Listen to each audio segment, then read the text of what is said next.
Estoy seguro que sí sabe que el capítulo 11 de Hebreos se lo identifica como el salón de la fama de hombres y mujeres de Dios.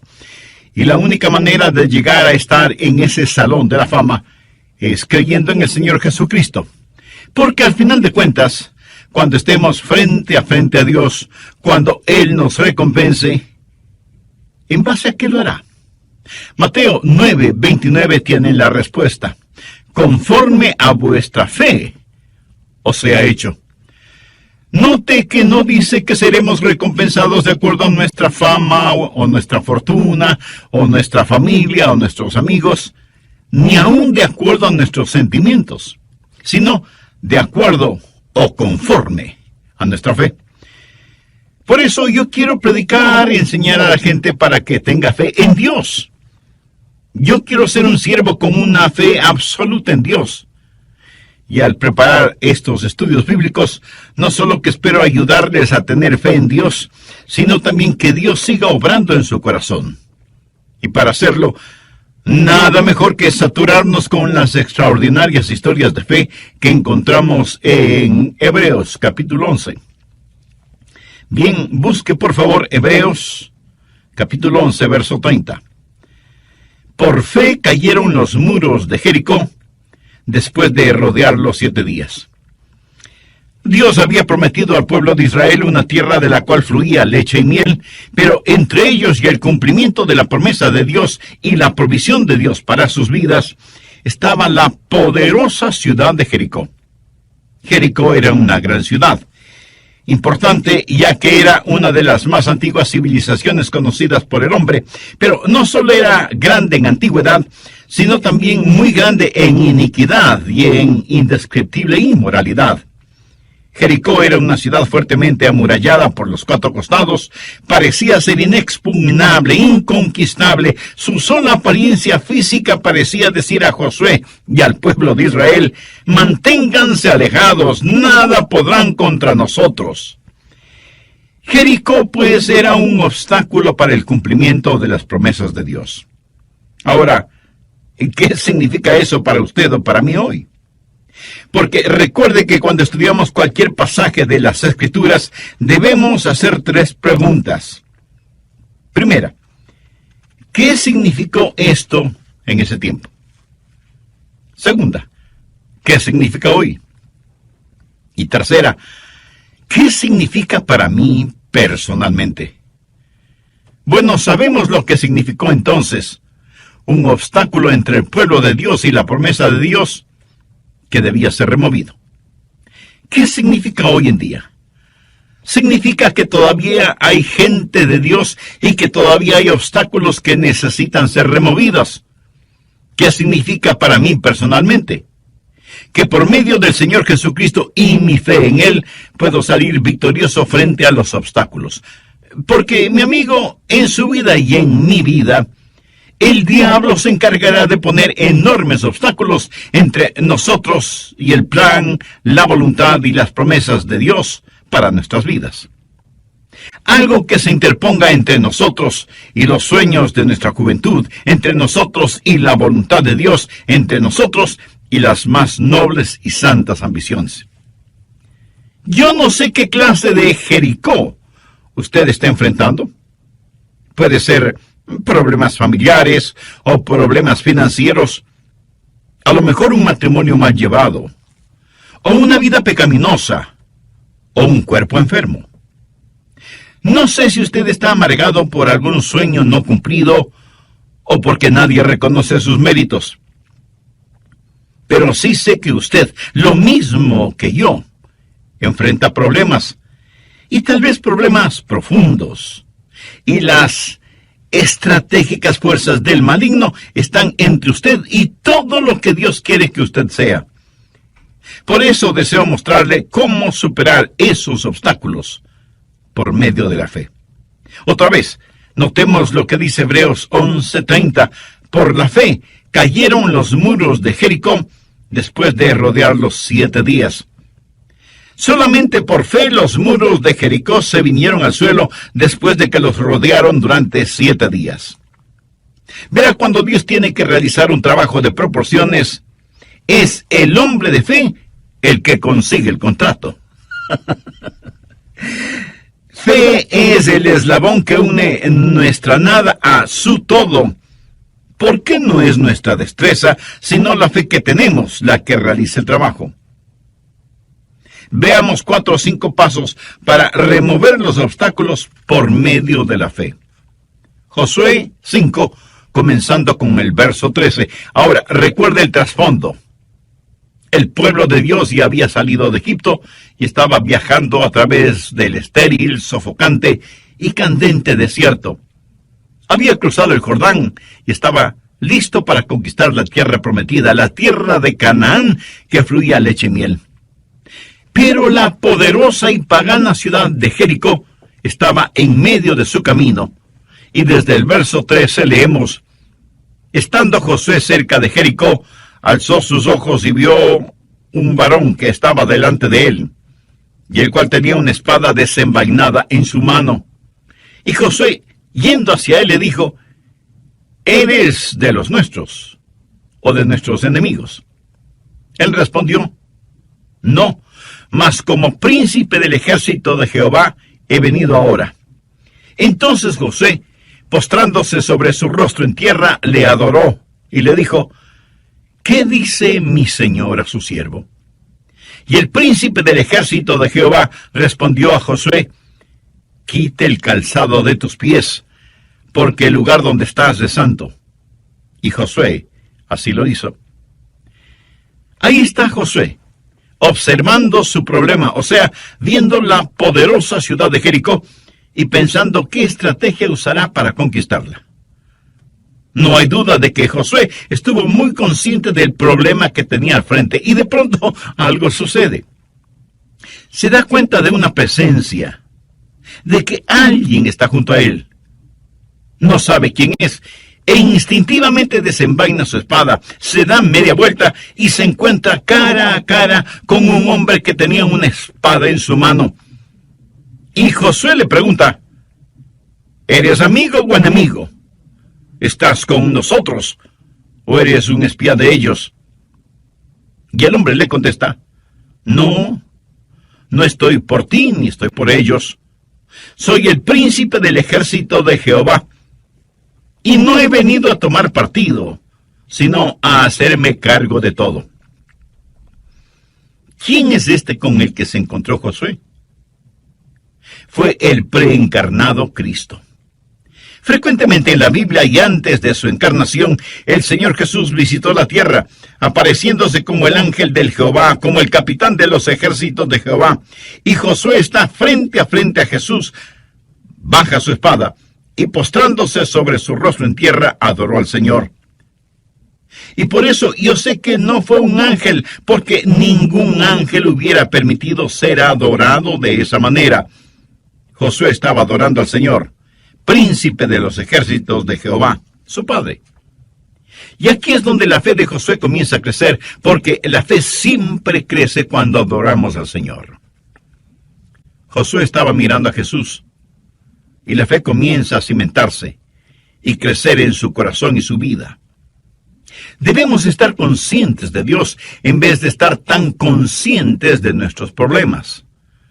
Muchas personas miran sus problemas, miran su Jericó, en vez de mirar a Jesús. Debemos aprender a tener nuestros ojos en Cristo. Ese es el camino de la fe. Aprender a dar una rápida mirada a los problemas, pero a mirar intensamente al Señor. No vaya por ahí lleno de negativismo, con un complejo de problemas. Más bien viva con sus ojos, sus esperanzas y sus afectos puestos en el Señor Jesucristo, y su fe comenzará a crecer. Ahora recuerde que la fe nunca crece en un corazón rebelde. Fe y rebelión no pueden habitar en un mismo corazón, en una misma vida. Usted nunca tendrá fe hasta que se postre delante del Señor de los ejércitos y pregunte, ¿cómo lo hizo Josué? ¿Qué dice mi Señor a su siervo? ¿Ha dicho usted alguna vez esas palabras? ¿Le ha preguntado al Señor qué es lo que quiere que usted haga? Y lo que haga, comience con la adoración de fe. O sea, postrándose delante de Él, reconociendo su santidad y entendiendo que es mucho más importante el estar al lado de Dios que tener a Dios de nuestro lado. ¿Le suena esto un poco contradictorio? Pues no lo es. Josué le preguntó al Señor, ¿estás con nosotros o con ellos? Y el Señor le dijo que ni lo uno ni lo otro, que estaba ahí para hacerse cargo de la situación. ¿Lo entiende? Dios quiere tomar el control. Algún hombre de negocios me dirá, pastor, Dios es el socio en mis negocios. Bueno, eso suena muy bien, pero no es como debería ser. Escúcheme, Dios no quiere ser su socio. Él quiere y debe ser su jefe. Él no busca ser su socio, Él quiere ser su Señor. Ahora, ¿cuál es el trabajo de la fe? Veamos Josué capítulo 6 desde el verso 1. Ahora Jericó estaba cerrada, bien cerrada, a causa de los hijos de Israel. Nadie entraba ni salía.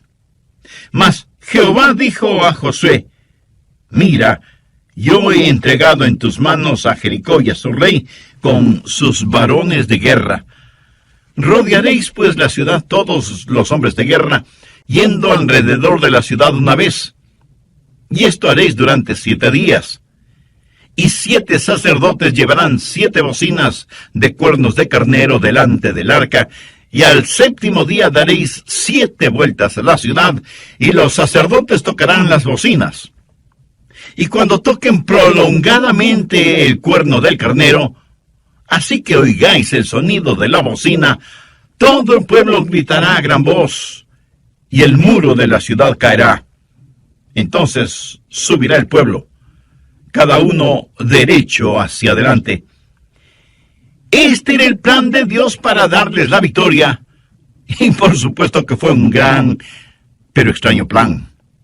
Recuerde que Josué es un general, un estratega militar, y seguramente pensó, ¿pero qué clase de plan es este? Dios no le ordenó que hiciera trincheras, o que construyera largas escaleras para subir por las murallas, o que cavara túneles, o que construyera catapultas para lanzar piedras contra los muros. Dios le ordena hacer algo sumamente extraño, caminar y caminar alrededor de los muros de la ciudad. Algunos de los más pragmáticos seguramente preguntaron, ¿por qué no hacemos algo verdaderamente más práctico, en vez de estar dando vueltas y más vueltas? Pero la verdad es que sí estaban haciendo algo, y muy importante, estaban obedeciendo a Dios. Claro que desde el punto de vista humano, lo que estaban haciendo no tenía ningún sentido. Esa no es la forma de conquistar a una ciudad. Entonces, ¿por qué Dios dio esa orden? Yo creo que lo hizo para probar su obediencia y su dependencia en Él. Muchas de las cosas de Dios no tenemos que entenderlas, sino sencillamente obedecerlas. Cuando Dios ordena que hagamos algo, eso tiene que ser más que suficiente para nosotros. Si usted tiene hijos, estoy seguro que alguna vez, cuando les dijo que hagan alguna cosa, ellos habrán dicho, ¿por qué? Y por lo general usted habrá contestado, porque yo te lo ordeno, ¿verdad?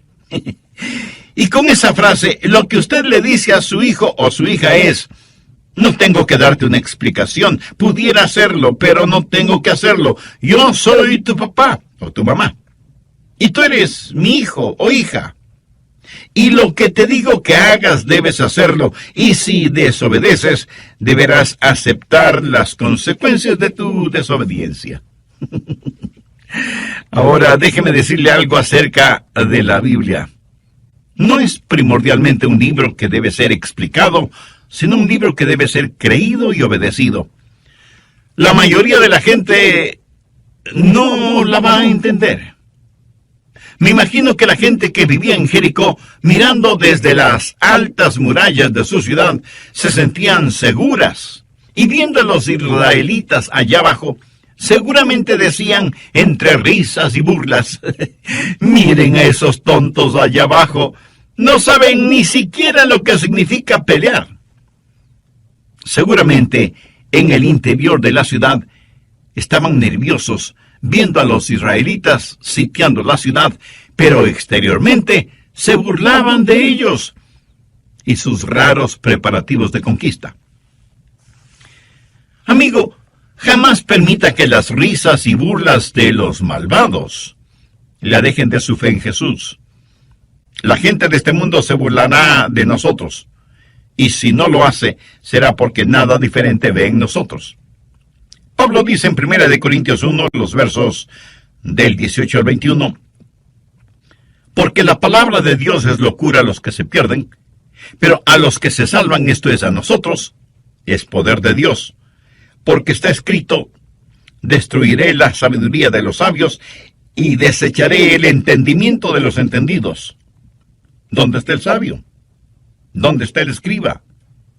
¿Dónde está el disputador de este siglo? ¿No ha enloquecido Dios la sabiduría del mundo? Pues ya que en la sabiduría de Dios el mundo no conoció a Dios mediante la sabiduría, agradó a Dios salvar a los creyentes por la locura de la predicación. No me cabe la menor duda que algunas personas que están escuchando este programa estarán pensando: ese pastor Rogers es un tonto, y lo que está enseñando son tonterías. Bueno, esa es su prerrogativa. Pero de paso le pregunto, si lo que estoy enseñando usted lo considera una tontería, ¿por qué me está escuchando? Pero note que la Biblia dice que para aquellos que somos salvos, la cruz y es el poder de Dios para salvación, y eso lo hemos comprobado en nuestras propias vidas. Así que nuestro trabajo primordial no es entender, sino obedecer. Y no piense que es un hipócrita si es que obedece, aunque no entienda. De hecho, a veces usted prueba más su amor al dominar sus emociones y sencillamente obedecer al Señor. Recuerde que las emociones van y vienen y son engañadoras. Mi garantía es la palabra de Dios y nada, absolutamente nada más es digno de creer.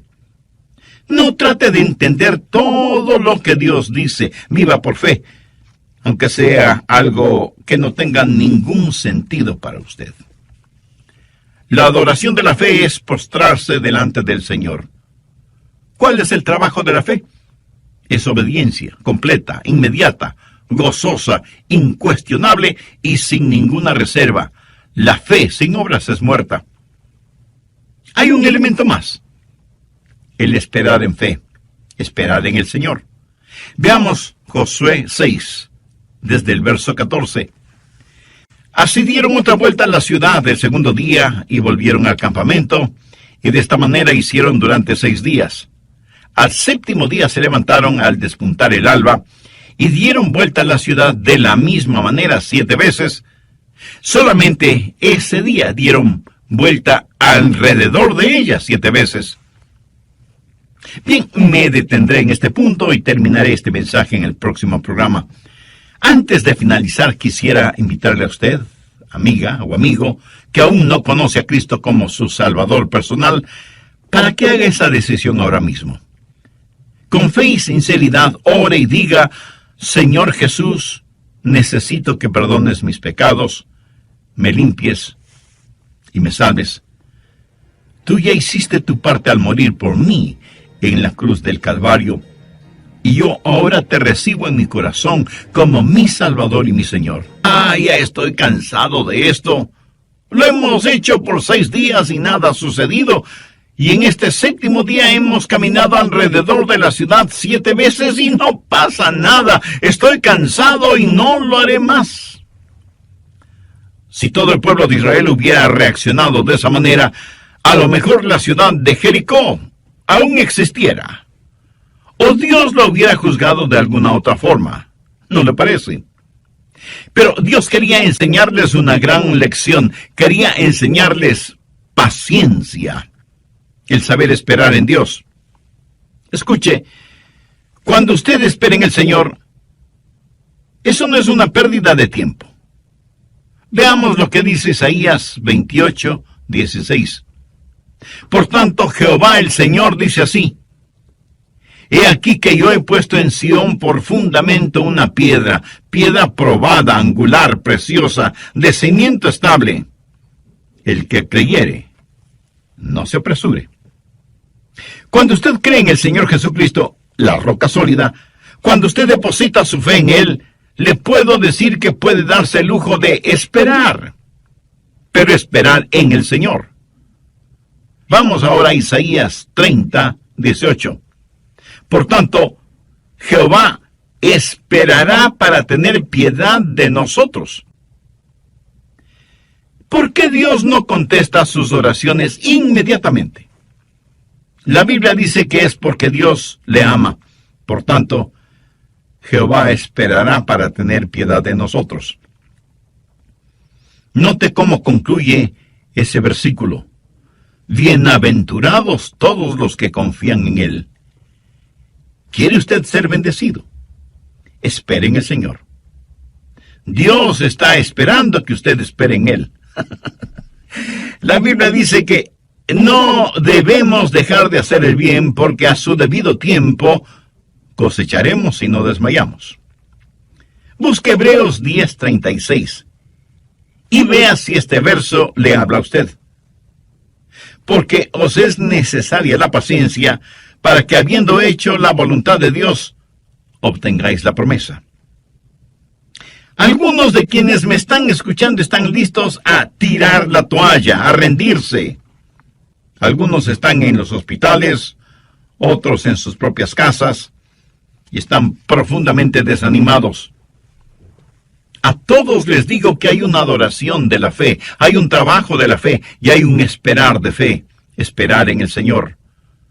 Tenga fe en Dios. No se rinda, no desmaye. El distintivo de la fe es el saber soportar y no rendirse. Ahora quiero hablarle de la palabra de fe. Volvamos a Josué 6, verso 16. Y cuando los sacerdotes tocaron la bocina la 7ª vez, Josué dijo al pueblo: gritad, porque Jehová os ha entregado la ciudad. Note que la ciudad no había caído todavía, y sin embargo, Josué dijo: Jehová os ha entregado la ciudad. No dijo: Jehová os entregará la ciudad. Dijo: os ha entregado la ciudad.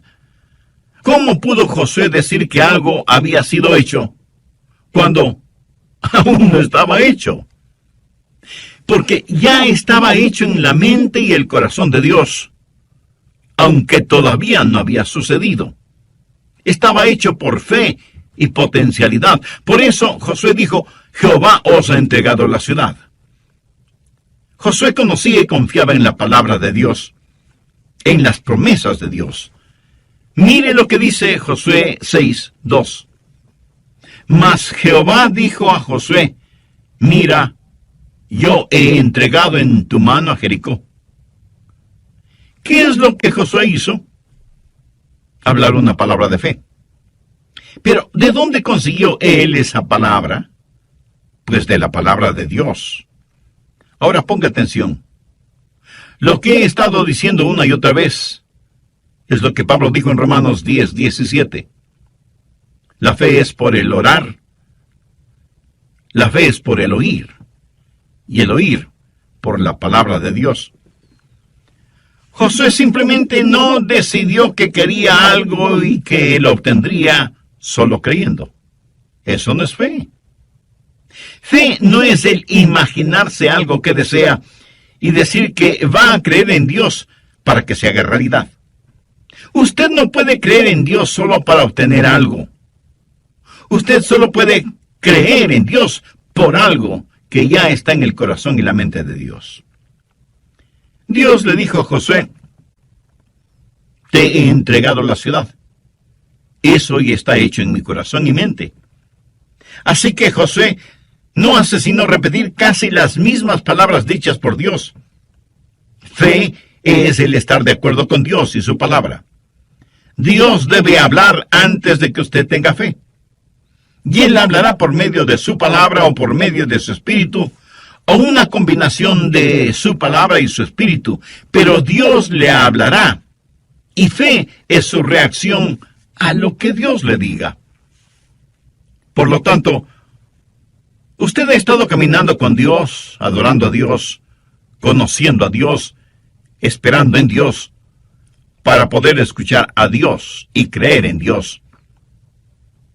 La razón por la cual muchos seres humanos no tienen fe es porque no saben lo que Dios está diciendo. Nunca escuchamos a Dios hablar audiblemente, y aun cuando oramos nos olvidamos que la oración que llega al cielo es la oración que comienza en el cielo. Nosotros solo cerramos el circuito. De paso, ¿qué es la oración? Oración es cuando el Espíritu Santo encuentra un deseo en el corazón del Padre y pone ese deseo en nuestro corazón y lo envía de regreso al cielo en el poder de la cruz. Esa es una oración poderosa. Saber la voluntad de Dios, escuchar la palabra de Dios y enunciar una palabra de fe. Pero muchos de nosotros no hacemos eso. Venimos apresuradamente a Dios con nuestras peticiones y oraciones y le decimos: escucha, Dios, que tu siervo habla. En vez de decir: habla, Señor, que tu siervo escucha. ¿Cuál es tu voluntad? Josué conoció la voluntad de Dios y por lo tanto pudo decir a su gente: digan la palabra de fe, griten porque Jehová os ha entregado la ciudad. Ahora quiero que vean que este mismo principio se encuentra en el Nuevo Testamento. Vamos a Hebreos capítulo 13, versos 5 y 6. Sean vuestras costumbres sin avaricia, contentos con lo que tenéis ahora, porque Él dijo: no te desampararé ni te dejaré. De manera que podemos decir confiadamente: el Señor es mi ayudador, no temeré lo que me pueda hacer el hombre. Fe es declarar valientemente lo que Dios ya ha dicho. ¿Cómo pudo Josué ser tan valiente? ¿Cómo pudo decirles: gritad porque Jehová os ha entregado la ciudad? Josué lo pudo decir porque Dios ya lo había dicho. Y Josué transmitió aquello que Dios ya había declarado ser un hecho realizado. Suponga a una persona perseguida por el fantasma de su propia culpa. Una persona que a lo mejor ha cometido un pecado horrible, detestable. Y este pecado está grabado como con fuego en su conciencia y reverbera en su mente y golpea su alma. Noche y día este pecado está acusándole. Y un día lee la palabra de Dios y descubre que la sangre de Jesucristo, el Hijo de Dios, limpia de todo pecado. Y en 1 de Juan 1:9 lee: si confesamos nuestros pecados, Él es fiel y justo para perdonar nuestros pecados y limpiarnos de toda maldad. Y esta persona escucha lo que Dios dice y entonces declara: por fe en la sangre derramada del Señor Jesucristo y fe en las promesas de Dios, confieso que soy perdonado, limpio y libre, y que mi carga ha sido levantada. ¿Por qué la carga ha sido levantada? Y esa Jericó de culpabilidad y condenación se ha derrumbado. Porque aquí está un hombre o mujer o niño o niña que aprendió a decir lo que Dios ya ha dicho. Fe es, pues, el declarar lo que Dios ha dicho. Pero déjeme darle el otro lado de esa moneda. Después de predicar el Evangelio de las Buenas Nuevas, nosotros los pastores hacemos una invitación para que las personas entreguen su corazón al Señor Jesucristo y sean salvas. Guiadas por lo que la Biblia dice, cree en el Señor.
Señor Jesucristo y serás salvo.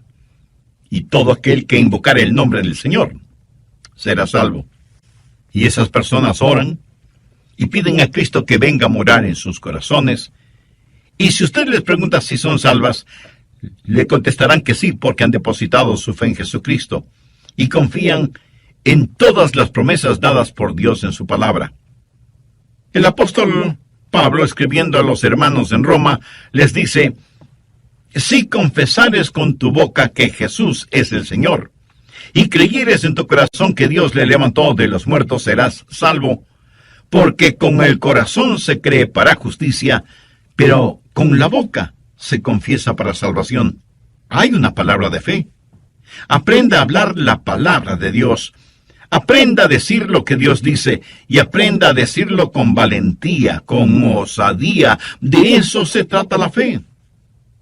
Con la adoración de fe nos postramos delante del Señor y le adoramos. Con el trabajo de la fe hacemos todo lo que Él nos dice que debemos hacer. Con el esperar en fe, esperamos hasta el momento cuando el Señor nos dice: ahora es el tiempo. Y con la palabra de fe declaramos esa palabra de Dios que hace realidad lo que está de acuerdo a su palabra y a su voluntad. Y finalmente tenemos las maravillas de la fe. Volvamos a Josué capítulo 6, verso 20.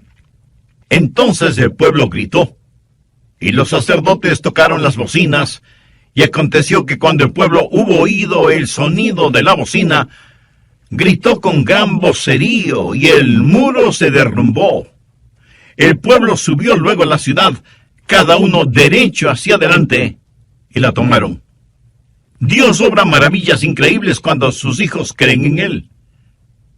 Y por eso fue escrito Hebreos 11, para decirnos lo que he tratado de decirle en este mensaje, que el grande y todopoderoso Dios todavía está en el negocio de los milagros, y que Él quiere hacer maravillas para usted, y que la victoria puede ser suya, y que los muros de la oposición pueden derrumbarse, y que sus enemigos espirituales pueden ser aniquilados. Usted puede saber lo que es la victoria, no al tratar de obtenerla, sino al confiar que la obtendrá, confiar en el Señor y obedecer al Señor. Pero en este extraordinario relato de fe, obediencia y victoria, hay una nota triste, porque Dios, al dar la victoria a su pueblo, al mismo tiempo estaba juzgando a otro pueblo. Y aquí tenemos no solo la victoria para Israel, sino también el juzgamiento de Jericó, de los cananitas. Y ellos eran realmente malvados, indescriptiblemente inmorales, adoradores de dioses diabólicos, para los cuales sacrificaban a sus tiernos bebecitos. Pienso que eran tan impíos como muchas naciones modernas. A un mismo tiempo, Dios dio victoria y ejecutó juzgamiento. Pero quiero que entienda bien lo siguiente. Dios había sido extremadamente paciente con la gente de Jericó, más que paciente con los cananitas en general. Y en relación con ellos, mire lo que dice Génesis 15, 16. Y en la cuarta generación volverán acá, porque aún no ha llegado a su colmo la maldad del amorreo hasta aquí. Esto quiere decir que ellos eran pecadores, pero la copa de su pecado todavía no se llenaba. Y Dios esperaba pacientemente a que se volvieran de sus perversos caminos, pero ellos se volvían cada día más malvados e impíos. Hasta que finalmente Dios dijo en Levítico 18:25, y la tierra fue contaminada, y yo visité su maldad sobre ella.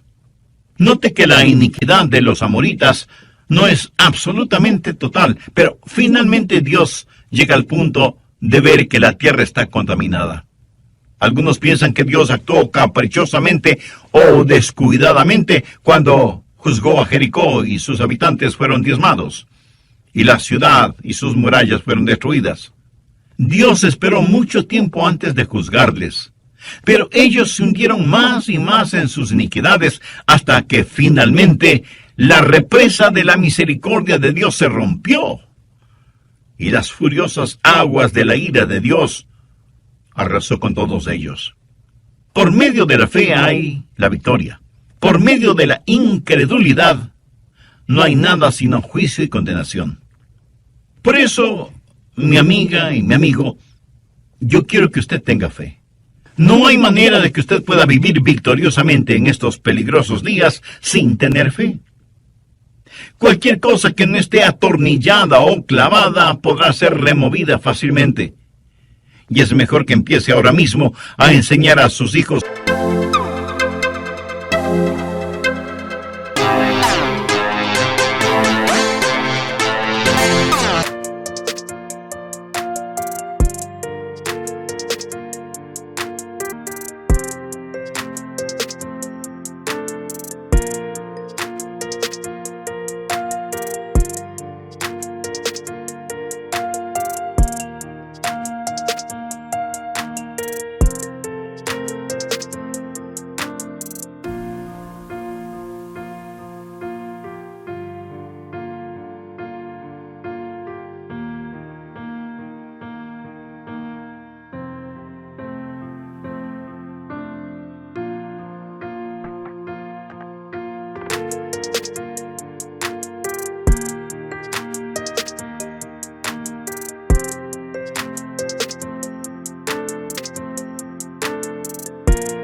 a confiar en Dios.